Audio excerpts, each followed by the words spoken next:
Tengo el gusto de presentar al doctor Francisco de la Peña. Él es psiquiatra, paidopsiquiatra, maestro en ciencias médicas, jefe de departamento de fomento a la investigación e investigador en ciencias médicas del Instituto Nacional de Psiquiatría, doctor Ramón de la Fuente. Y el día de hoy nos va a hablar acerca de el niño irritable, patología o falta de crianza. Muchas gracias, doctor, por compartirnos de su tiempo. Hola, buenas noches a todos en Latinoamérica, en México, Colombia, Argentina, Uruguay, Chile. Yo le agradezco mucho al doctor Eduardo Barragán y al comité de organización de este evento la oportunidad de poder estar con ustedes desde esta oficina a la distancia, que es un lugar adaptado dentro de mi casa, el cual hice mi estudio con mi oficina, y desde aquí transmito desde la Ciudad de México, lo cual me da mucho gusto. Me dijeron que esta era una plática más bien informal, en donde podríamos hablar con papás, con psicólogos, con gente que no tiene la distorsión como yo de ser psiquiatra o de mis colegas neuropediatras. Entonces vamos a hablar en términos más abiertos y no por eso poco científicos, sino al contrario, muy científicos, sobre el concepto de la irritabilidad, vista como una patología, como una enfermedad o vista como un problema de crianza. Yo creo que lo primero que tenemos que hacer es determinar cuál es la definición de la irritabilidad, porque es un fenómeno tanto emocional como conductual que se manifiesta en todas las edades, desde los niños preescolares, los escolares, los adolescentes y los adultos, pero en particular nos vamos a enfocar en los niños en este momento, y que tiene que ver con desencadenantes como puede ser la frustración o la falta de satisfacción. La irritabilidad como manifestación emocional y conductual puede ser aguda en el momento como una descarga o puede ser crónica como un rasgo, como algo que se manifiesta a lo largo del tiempo. Este es el primer punto. ¿Por qué? Porque normalmente cuando nos referimos a algo que es continuo, que está en la persona y que se manifiesta como una manera preponderante de respuesta, podemos decir que se puede convertir en un patrón de respuesta. Y si esto le genera poco funcionamiento en su entorno y con los demás, entonces podemos considerar que se trata de un problema en ese caso. ¿Qué quiero decirles con esto? Que para que podamos hablar, ya sea como patología o como problema de crianza, que la irritabilidad es un problema, entonces tenemos que manejarla dimensionalmente. Es decir, yo puedo tener 1, 2, 3, 4, 5, 6, 7, 8, 9, 10 de irritabilidad y decir que hay una irritabilidad franca o clínicamente establecida cuando supera el 6 o el 7. Es así como creo que lo podemos entender de una manera más clara y más real a lo que hoy día entendemos como el fenómeno de la irritabilidad. Existen algunos factores biológicos relacionados con la irritabilidad. Todos sabemos que el temperamento es una característica inherente a todas las personas con la cual nacemos, y hay temperamentos más difíciles que tienen características de mayor irritabilidad, y entonces son estos niños muy pequeños que no toleran más que los brazos de la mamá y de nadie más, que fácilmente lloran cuando no les dan su alimento en el momento, que se irritan fácilmente cuando no les cambian el pañal de inmediato. Entonces, el temperamento pueden ser características en donde nosotros veamos que puede haber componentes de irritabilidad desde edades muy tempranas. Existen estructuras en el cerebro que han demostrado una hiperactivación cuando se presenta la irritabilidad. Una de esas estructuras se llama la amígdala cerebral y hay una hiperactivación identificada. También hay varios estudios desde el punto de vista neuropsicológico en donde se ha podido observar estas características de los niños irritables y que tienen problemas en el reconocimiento facial. Son niños que en lugar de reconocer un rostro amigable, pueden reconocer un rostro no amigable, y sobre todo tiene que ver con el reconocimiento de emociones como de sorpresa o de enojo, en donde puede haber confusiones. Los niños con irritabilidad también se han demostrado que existen algunas características genéticas vinculadas. En particular vemos que hay características relacionadas con los problemas oposicionistas y desafiantes o depresivos o del déficit de atención como síntomas irritables, y entonces los correlatos de los transportadores de dopamina o de serotonina también se encuentran implicados. Si vemos entonces, existen varios correlatos biológicos con estudios funcionales, con estudios de reconocimiento facial, con estudios genéticos y con estudios neuropsicológicos que nos permiten entender que hay un componente biológico asociado a esta situación de la irritabilidad. Sin embargo, también hay una parte que nosotros le llamamos el componente psicosocial, que en este caso podría ser el componente de crianza. ¿A qué nos referimos con esta situación de crianza? Pues es a la serie de conductas y de relaciones que el cuidador o los cuidadores tienen con el menor. Y esta crianza pues puede tener varios patrones, ¿no? O nosotros le llamamos estilos de crianza. Hay un estilo de crianza que propicia o que está asociado, se vincula con mayor irritabilidad en los niños, que son aquellos en donde la emoción expresada en el cuidador es elevada. ¿A qué me refiero con una elevada emoción expresada? Es muy diferente pedirle con una intensidad fuerte o con gritos inclusive a un niño que haga las cosas, a pedirlo lo más controlado emocionalmente.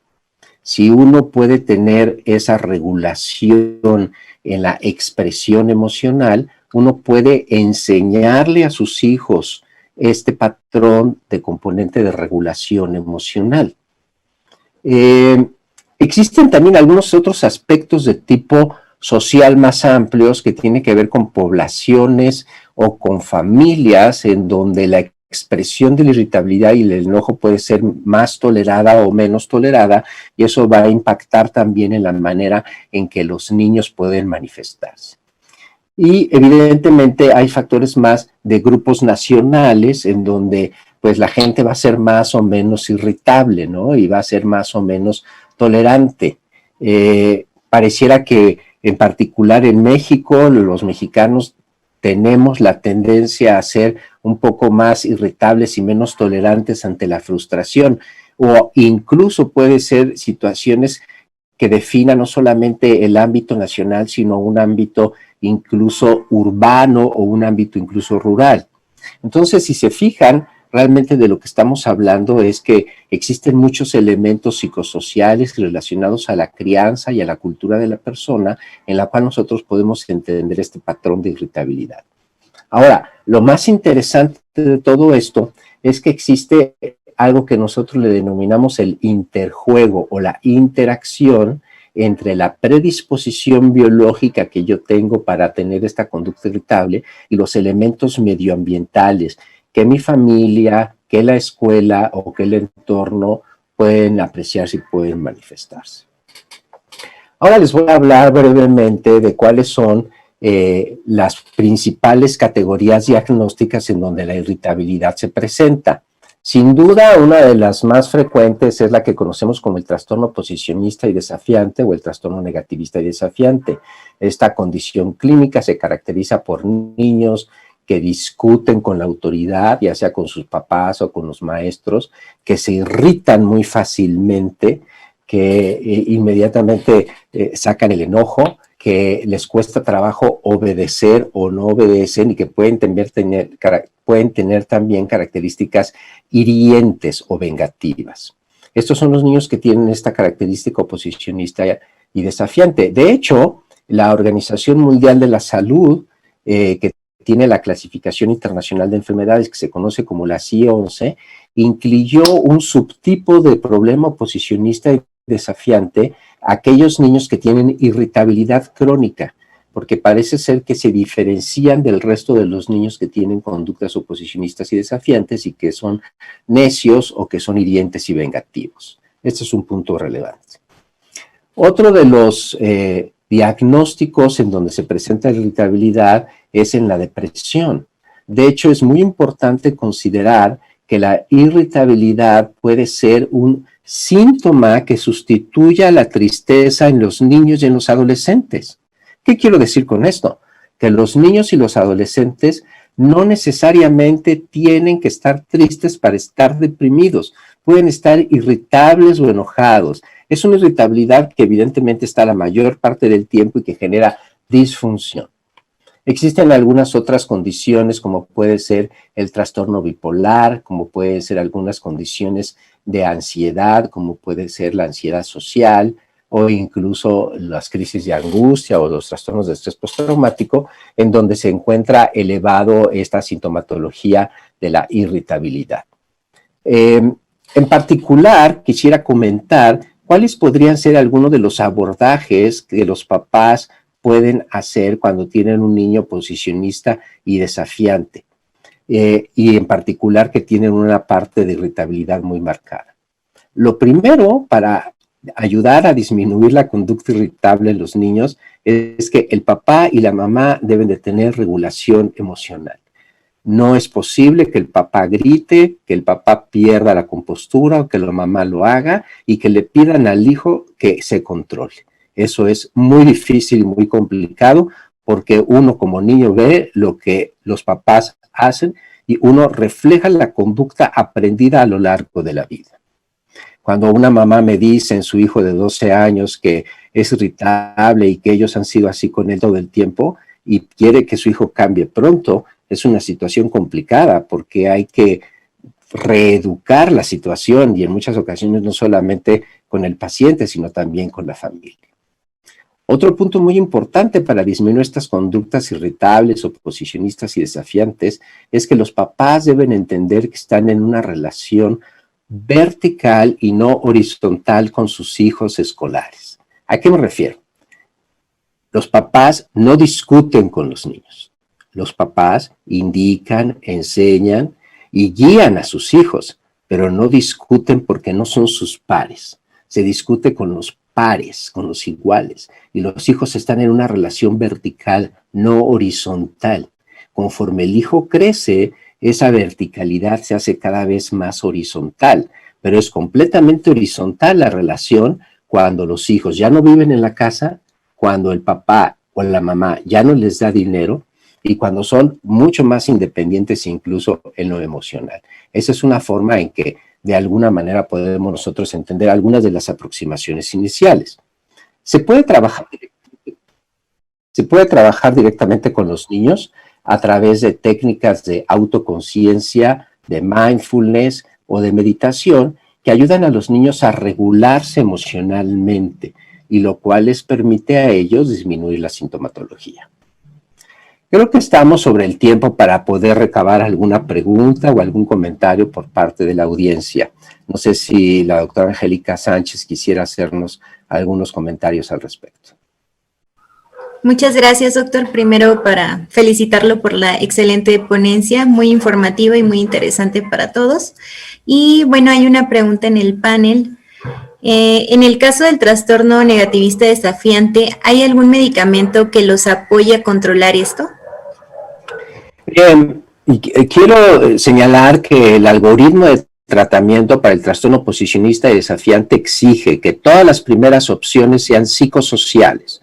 Pueden ser educación para los padres a través de una crianza positiva, que es mucho de lo que hablamos previamente, o directamente con los niños, como pueden ser procesos de meditación, de conciencia plena, de mindfulness, e incluso actividades deportivas que le pueden ayudar a los niños a regularse, como pueden ser las artes marciales.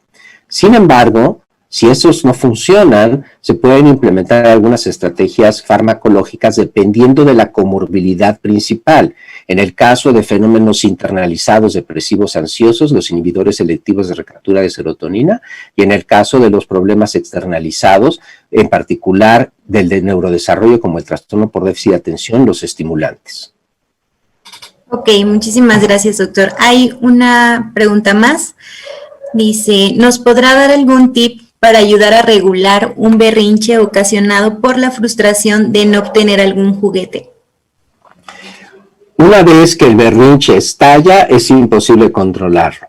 Tienen que esperar a que el berrinche se yugule por sí solo, no hay forma, es como una explosión. Una vez que explotó, pues te tienes que esperar a que termine la situación. Si es un berrinche en donde el niño quiere hacer su voluntad, tomas paciencia y te esperas y le dices que lo vas a escuchar siempre y cuando hable bien. Si vuelve a llorar, te esperas y le dices, yo aquí estoy, pero si tú no modificas, no. Y algo muy importante, los papás no deben de tener prisa, ni se deben de enojar.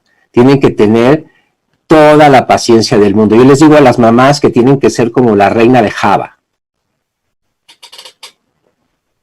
Ok, muchísimas gracias, doctor. Al momento pues ya no hay más preguntas, pero pues estamos muy satisfechos con esta plática. La verdad que sí es bastante útil para identificar a todos los pacientes que están en riesgo o que ya tienen el diagnóstico y que a veces pues no se diagnostican también de manera adecuada o de manera temprana. Muchas gracias.